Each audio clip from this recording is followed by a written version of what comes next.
And I know Herky said, look, it's still an expansion team, but they're doing a really good job at staying in the headlines because it looks like they've been flirting with this man right there. Manchester City's Kevin De Bruyne is rumored to be getting ready to go to San Diego FC, finalizing terms for a move this summer on a free. Now, Mao, you know I have to come to you because of your weird affinity with Manchester City. We won't even get into that right now. How has the week been, by the way? It's been a great week, right? It's great. We've spoken to some young, exciting players. We were better than Liverpool. Baptism by fire. The result was not great. Did you get a trophy for just being better in the game? Because I don't really know. Anyways, we'll bother Mao about Manchester City another day. But let's talk about Kevin De Bruyne. Yet another big name attached to an expansion team in MLS. This gets people excited. But is it a good signing? Do you think it would be a good signing? Oh, it'd be a great signing. And it's probably time for KDB to leave Manchester City. Yeah, he's not quite the KDB of old. I mean, listen, he tried and come back from a very, very harsh injury. He had surgery on his quad and his hamstring, both. So that's really tough. And he was never the fastest. He was never the player that was going to beat you in a one-on-one. It was always about his vision and his quality and his passing. That doesn't go away that fast. So he can still do that.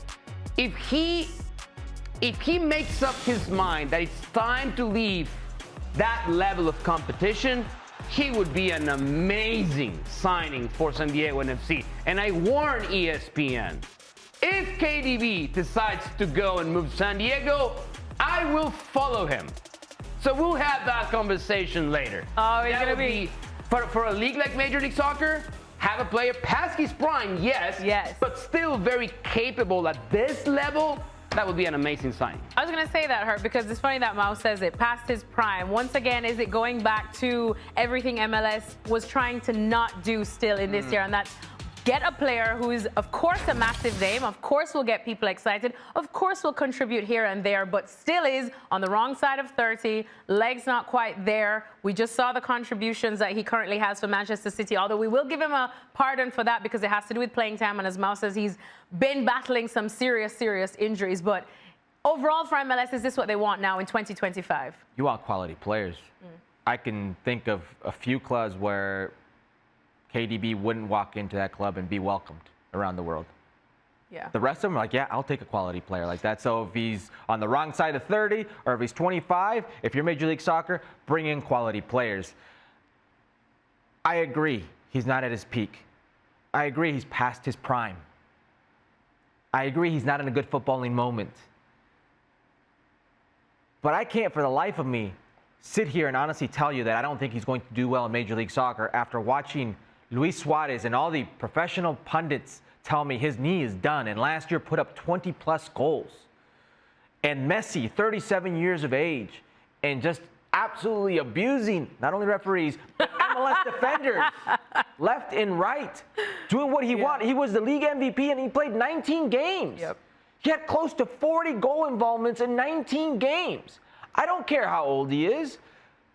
KDB's a quality player. Now, I'm not saying he's going to come in and immediately kill it with that team, with San Diego. It's a work in progress, right? There's still a lot of pieces to fit there. Still a lot more to come together with that puzzle. But that's a quality signing. And in Major League Soccer, a player like KDB with that vision, that technical ability, he's going to do extremely well. If he could stay fit, if he could stay on the field, and for the right price, I think it's a no-brainer for Major League Soccer. Well, Mao, let me ask you this. Say KDB comes, everything is going great. There's a nice little link up with a certain Chucky Lozano. They start banging goals in left, right, and center. Is he back in the national team for the World Cup? No. I mean, I don't think so. You saying not even KDB can work that miracle? He might, but I think there's still more work to be done. In regards of him going back to the national team. Talking about Chucky. No, I know about Chucky. No, because let's say someone like KDB joins Chucky Lozano. That's a good fit. It is, right? You got a runner with a guy who's got vision. Exactly. Yes. You got a runner who's really good at finding the empty spaces, runs, and you have something who's probably the greatest passer of his generation. That's just quality right there. But again, it's Javier Aguirre, the Mexican National Federation. He had issues with some of the executives of the Mexican National Federation. hurdle. So there's, again, other elements. That might be a great boost. Yes, not enough, though. There are going to be plenty of people who use KDB's lack of playing time for Pep Guardiola this season as he's finished, he's done type of sentiment. Mal can tell you more than most that City is going through a generational transformation where you can ill afford to have 6 or 7 players on the same generational shift on the field, and he's one of those victims. Yep. End of an era. End of it. You saying I know that? I know that all too well.